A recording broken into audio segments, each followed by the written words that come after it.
Bonjour, bonjour. L'image de ces derniers jours est à n'en pas douter celle de l'ancien dictateur de Bolivie, Janine Áñez, derrière les barreaux. Plusieurs participants au putsch d'octobre 2019 contre l'ancien président Evo Morales doivent désormais rendre des comptes à la justice bolivienne. Alors si c'est la fin de cette impunité a soulevé un immense espoir en Bolivie et parmi les peuples d'Amérique latine, la justice bolivienne a subi plusieurs attaques médiatiques et politique de la part de ceux qui, encore hier, soutenaient le coup d'État.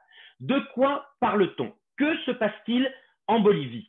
Pour nous expliquer cela, nous sommes avec, excusez du peu, Ivan Lima, le ministre de la Justice et de la Transparence institutionnelle de l'État plurinational de Bolivie.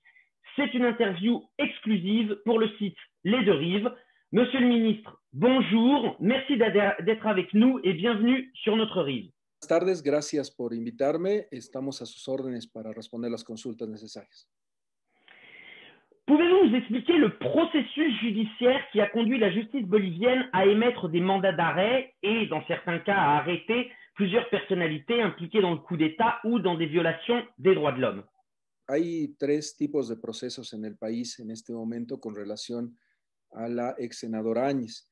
Por las actuaciones que ha tenido ella antes de asumir como presidenta, que tienen que ver con una convocatoria ante una asamblea sin el quórum reglamentario y la habilitación de un proceso que desemboca en su asunción al mando, se la está procesando a denuncia de la exdiputada Lidia Patti, una denuncia que viene de diciembre del año pasado y que tiene un escenario en este momento de connotación pública porque en ese proceso ordinario se ha determinado la detención preventiva de ella el día de ayer. En ese caso se está juzgando sus acciones como ex senadora para llegar al poder en Bolivia haciendo abuso y actos arbitrarios dentro de la Asamblea Legislativa.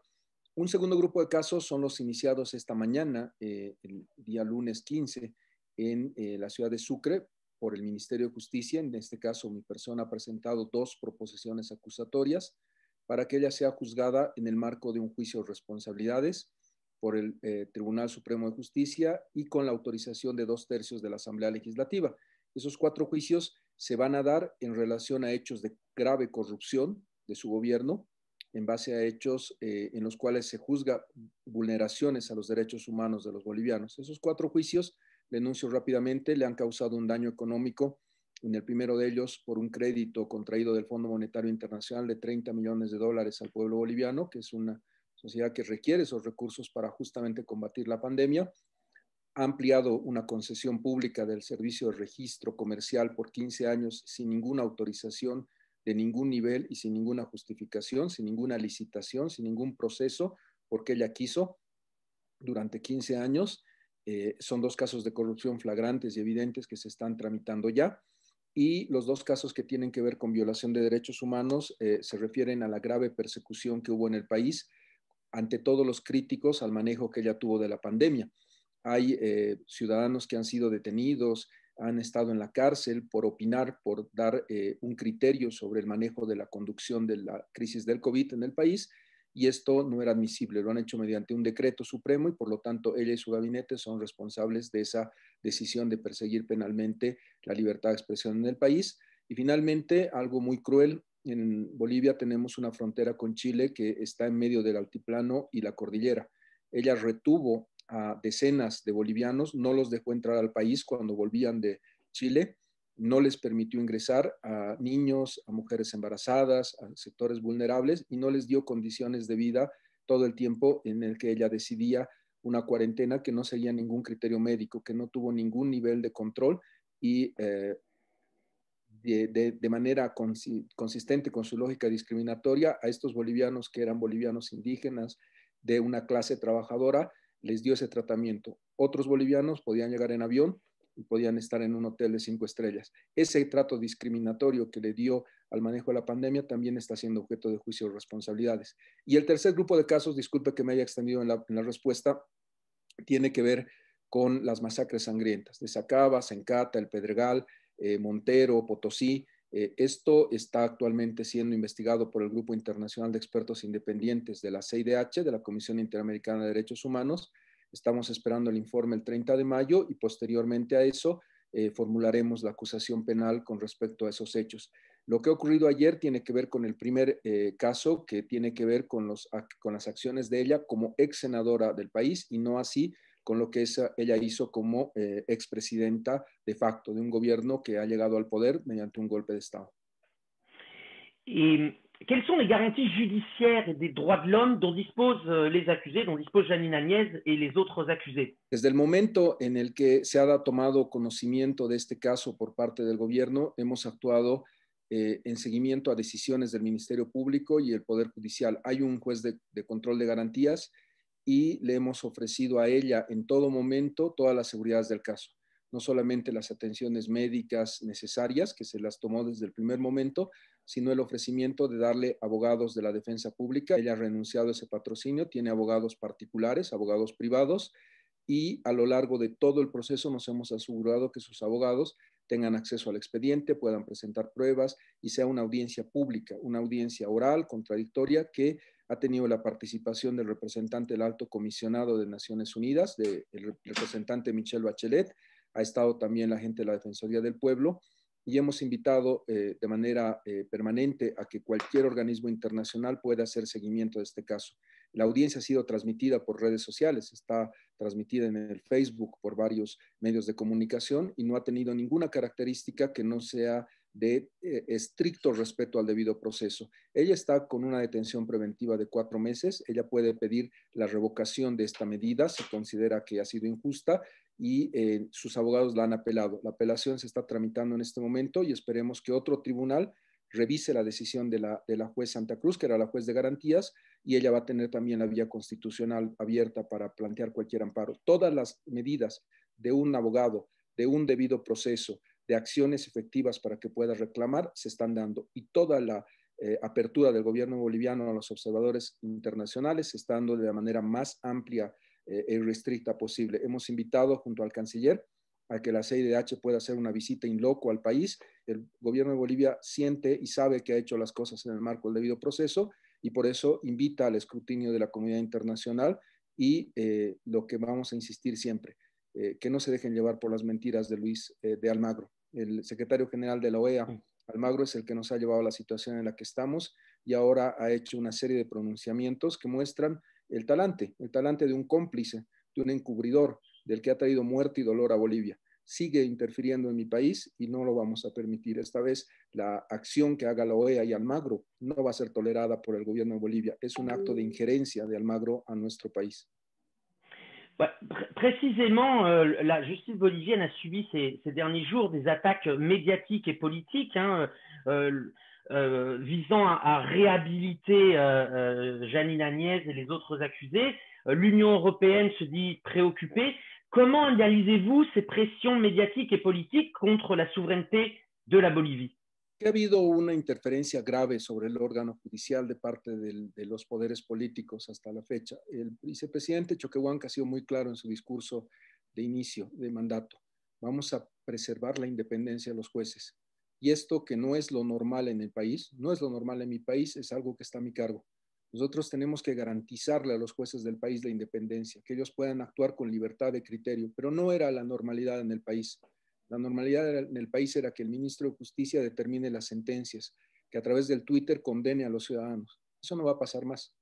Eso no va a pasar más y le podemos dar las garantías a la comunidad internacional que eso no está ocurriendo y por eso nos abrimos al escrutinio público. Creo que la Unión Europea y los que han opinado sobre mi país pensaron que estábamos llegando a un juicio ordinario a una expresidenta.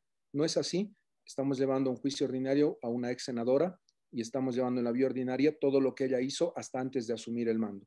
Como lo he sostenido en esta entrevista, hemos presentado ya 4 juicios de responsabilidades contra ella en su condición de expresidenta y vamos a presentar otros por las masacres sangrientas. Pero lo que se ha hecho hasta el momento es un sentido de desorientación que es propio de muchos líderes políticos de Bolivia. El señor Mesa, expresidente del país, ha dicho que mi gobierno, el ministerio que presido, había declarado amnistía para Evo Morales. Nada más lejos de la verdad. no hemos hecho una sola resolución de amnistía por motivos políticos luego de un mes de vigencia del decreto de amnistía. Disculpe que meta este tema en la discusión, pero es importante. Están diciendo que el movimiento socialismo se autoamnistía, se encubre y no permite la justicia. Lejos de eso, el movimiento socialismo ha pedido al Grupo Internacional de Expertos Independientes a que venga a hacer una revisión amplia y restricta. Hemos cambiado al alto mando militar cuando se ha negado a entregar información sobre violaciones de derechos humanos el 28 de diciembre del año pasado. Y no vamos a tolerar que el grupo de expertos independientes vea restringido su acceso a ninguno de los documentos o archivos del país. Somos un país abierto al escrutinio público y respetuoso de los derechos humanos. Lo que está pasando es que en la comunidad internacional no se han dado cuenta que hay una nueva generación de políticos, un presidente que asume un compromiso firme con la independencia de la justicia y un ministro que tiene un compromiso de vida con la justicia. Yo he sido magistrado del Tribunal Supremo de Justicia de mi país, soy un juez de carrera, soy un ministro que estoy temporalmente en el ministerio, soy un juez que quiero volver a la justicia y tengo el compromiso de que la independencia del Poder Judicial se consolide en esta gestión de gobierno. Dernière question, última pregunta. Certaines voix mal intentionnées parlent de persécution et surtout d'autres de lawfare de gauche, en comparant ce qui se passe en ce moment en Bolivie avec la judiciarisation de la politique qui a écarté, voire emprisonné des leaders politiques comme Dilma Rousseff, comme Lula, comme Jorge Glass en Équateur, comme Cristina Kirchner ou encore Rafael Correa. Pouvez-vous nous expliquer pourquoi ne peut-on pas parler de persécution ni de lawfare de gauche? Quelles sont les différences? La diferencia principal tiene que ver con el momento que estamos viviendo y los hechos que se están juzgando. Esta decisión del Ministerio Público y la justicia boliviana viene de diciembre, no viene de ahora. Yo lo que quiero resaltar y informarle a la comunidad internacional es que durante el año del gobierno de Áñez no se le permitió a nuestro líder histórico Evo Morales ser candidato a senador. No se le permitió a Diego Pari, nuestro representante ante Naciones Unidas, ser candidato a senador. Que hubo cientos de líderes políticos del movimiento al socialismo que no pudieron ser candidatos en las elecciones del domingo pasado, elecciones para alcaldes y gobernadores del país. Áñez fue candidata. Áñez fue candidata en la elección del domingo pasado. Sacó el tercer lugar, ni en su departamento logró el apoyo necesario. Luis Fernando Camacho es gobernador de Santa Cruz elegido. Manfred Reyes Villa, el connotado líder opositor, es actualmente alcalde electo en la ciudad de Cochabamba. No hemos hecho ninguna acción que pueda contaminar ese proceso electoral. Desde que asume el gobierno el presidente Arce, durante los primeros 100 días, había una necesidad de tener un proceso electoral transparente, democrático. El movimiento al socialismo ha ganado 300 de 339 municipios. Y esto es lo que estamos haciendo en el país, recuperar democracia, que los ciudadanos definan los conflictos y los debates en las urnas. No podemos permitir, sin embargo, que exista impunidad. Una reconciliación en un país tiene que tener justicia. En el país tenemos 38 muertos, tenemos cientos de heridos, miles de perseguidos políticos y gente torturada por el régimen de Áñez. Era necesario que llevemos adelante este caso ante la justicia. Y la justicia ha considerado, la juez Santa Cruz, la juez de garantías, que existía un inminente riesgo de fuga de ella, que iba a obstaculizar la investigación y le ha dado una detención preventiva de 4 meses. Hay varios de sus ministros que en este momento son prófugos de la justicia y otras personas vinculadas que no están ya en el país. Nosotros tenemos una experiencia muy triste. En el 2003 mataron a muchos bolivianos y el presidente Sánchez de Lozada está en Estados Unidos y nunca nos han dado la extradición, nunca han permitido una justicia, un juicio justo para este señor, para este expresidente. No íbamos a permitir nuevamente que se burle el interés y la justicia del pueblo boliviano. Ella tiene que responder a la justicia y esa es la gran diferencia. Justicia, lo ha dicho hoy día Almagro, que no cree en la justicia boliviana. Yo le digo al señor Almagro que él ha sido el que ha destruido la justicia boliviana. El señor Almagro, con su informe, con la destrucción que ha hecho de las pruebas a través de la auditoría, a través de encubrir a los verdaderos autores de lo que él llama un fraude y que en realidad es una destrucción del sistema electoral boliviano, ha consolidado esta crisis. No le vamos a tolerar, no le vamos a permitir a Almagro que siga interfiriendo dentro de la vida política de Bolivia. Si él quiere hablar de justicia, si él quiere hablar de dignidad, que nos diga, que nos muestre una sola acta falsificada, que nos muestre una sola prueba del fraude que ha alegado. No tiene ninguna prueba. Ha sido un acto irresponsable, ha sido un acto que ha causado la muerte de bolivianos y que va a tener que enfrentar en un juicio el señor Almagro. no vamos a permitirle nuevamente que interfiera sobre nuestro país y sobre nuestra soberanía. Ministro, muchas gracias por su tiempo, muchas gracias por su respuesta. Saludos, muchas gracias. Merci beaucoup. Et pour d'autres interviews exclusives pour mieux comprendre la réalité de la Bolivie et de l'Amérique latine, n'hésitez pas à nous soutenir sur les deux rives. Merci beaucoup.